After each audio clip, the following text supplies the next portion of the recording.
यसघरि बसाई सरेको देश कविता कृतिका लेखक विदुर पौडेल कालेज्यूलाई सम्झाउँदै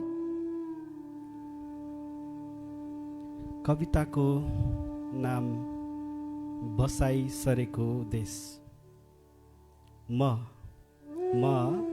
जन्मनुभन्दा 36 वर्ष पहिले यस ब्रह्माण्डमा एक व्यक्तिको जन्म भएको थियो। म जन्मनुभन्दा 36 वर्ष पहिले यस ब्रह्माण्डमा एक व्यक्तिको जन्म भएको थियो। सायद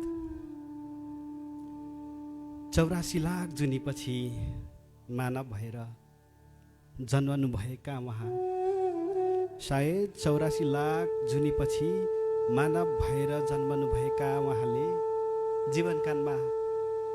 जीवनकालमा जम्मा 2 पटक देश बसाइसर्नुभयो। एक पटक 90 को हुरी आयो, एक पटक 90 को हुरी आयो र देश बसाइ सार्यो। अनि अर्को पटक आफ्नै जन्मभूमिले कहिल्यै फिर्ता बोलाएन भनेर, अर्को पटक आफ्नै जन्मभूमिले कहिल्यै फिर्ता बोलाएन भनेर व्यवस्थामा फेरि संयुक्त राज्य अमेरिका देश सर्नुभयो। बाध्यतामा देश खोज्दै जाँदा यो देशले भौगोलिक रूपमा नागरिकता त दियो, तर भावनाको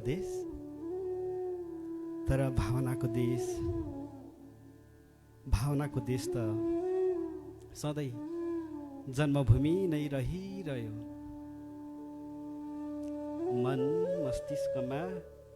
मन मस्तिष्कमा पितृभूमि अनि मातृभूमि सजाउँदै जीवनका थुप्रै वसन्तहरू कहिले बिते पत्तै भएन, या भनौँ थाहा पाउँदै पनि दिन, हप्ता, महिना, वर्ष गन्दै एक दिन थाहा भयो आफू त डाँडा माथिको घाम भइसकेछ। आफू आफ्नै बाउ जस्तो बुढो हुँदा बाउले आफ्नो बाउलाई सम्झिँदा, आमालाई सम्झिँदा मन भक्कानिन्छ होला, या भनौँ भक्कानिएको थियो। अनि फेरि आफ्नो सन्तानको भविष्यको चिन्ता लिँदै आफू चितासम्म पुगेको थाहा पनि हुँदैन होला है। आज त्यो एक व्यक्ति सदाका लागि ढलेको पनि 4 वर्ष भइसक्यो। हो, मानिसको छोला पनि अचम्मै छ है। कतै टाढा जाँदा फर्केर आउँछु भन्ने थाहा हुँदा मात्रै हामी भन्छौँ फेरि भेट्नेछौँ, तर कहिल्यै नफर्किने गरी टाढा जाँदा चाहिँ किन मानिस वाक्य बस्छन् होला है, किन मानिस मौन बस्छन् होला है। सायद बिछोडहरू अत्यन्त पीडादायक भएरै होला, भएर होला।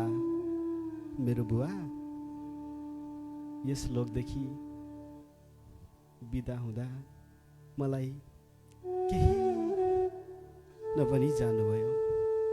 मेरो बुवा यस लोकदेखि सदाका लागि बिदा हुँदा मलाई केही नभनी जानुभयो। साँच्चै नि मेरो बुवा पृथ्वी देश छोडेर कुन देश सर्नुभयो होला है। सायद स्वर्ग नै। अनि स्वर्गमा पनि देश हुन्छ होला। त्यहाँबाट चाहिँ फेरि बसाइ सर्नुपर्छ कि पर्दैन होला है। Thank you so much.